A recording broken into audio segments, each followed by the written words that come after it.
Assume that a procedure yields a binomial distribution with n equals 90 trials, and the probability of success for one trial is p equals 0.89. Find the mean for this binomial distribution, round to 1 decimal. So anytime we want to find the mean and standard deviation of a binomial distribution, we can use the formulas mu equals n times p, and sigma equals the square root of n times p times q.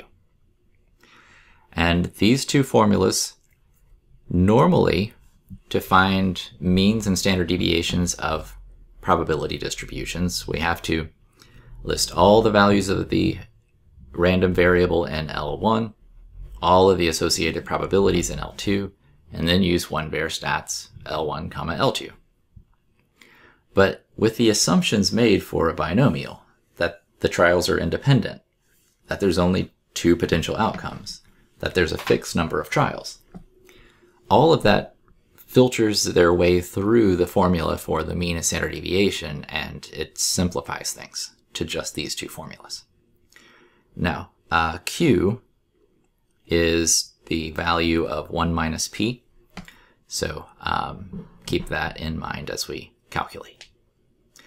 All right, find the mean of this binomial distribution. So the mean is 90, and the probability of success is 0.89. So we just take n times p. So 90 times 0.89 is 80.1. The standard deviation, we take the square root of n times p times q. Now q is just 1 minus p, so it's literally 1 minus 0.89 that we put in here. So in this situation, it would be the square root of 90 times 0.89 times, and you can do 1 minus 0.89 here, but make sure you put that in parentheses. So for simplicity, I'm just going to put in 0.11. So 2.97, rounding to 2 decimals. Will the probability histogram for the binomial random variable be approximately bell-shaped? Well, to determine if it's approximately bell-shaped, one common way of doing that is checking the value of n times p times q and seeing if that is greater than or equal to 10. And if it is, then that's an indicator that the distribution is bell-shaped. So n in this case is 90, p is 0.89, q is 0.11, so 1 minus 0.89. So if I take, which is this is the square of what we did just a second ago, it's really just coming up with the variance. 0.89 times 0.11, so that's 8.81. Well, 8.81 is not greater than or equal to 10. So let's see, oops, that's not the one we want. We want this one. No, it's not bell-shaped since n times p times q is less than 10. Now, there's a couple of different ways that this is done. Some textbooks use n times p times q is greater than or equal to 10. Others use n times p is greater than or equal to 5, and n times q is greater than or equal to 5. Most of the time you get the same results with these, but not always.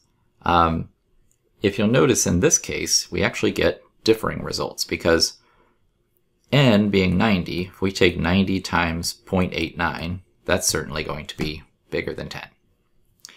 But if I take 90 times 0.11, oh, I said bigger than 10, I'm sorry, bigger than 5 in this case. But if I take 90 times 0.11, it's still bigger than 5. So this condition right here does meet. And so some textbooks say that's enough to make it a bell-shaped distribution. Other textbooks with the more strict rule say that it isn't. But just to give you an idea of what this is actually doing, Let's switch over to a binomial distribution where we have 90 trials, and the probability of success is 0.89. I'll leave the shading so that everything is shaded. And let's take a look at this. So here is that distribution. And the thing is, if you overlay a normal distribution, we're trying to determine, is this normal distribution a good approximation for binomial probabilities? Well, certainly it does appear to have the same shape, but the line of the normal distribution isn't really hitting through the center of those binomial probabilities. So perhaps this isn't a great approximation.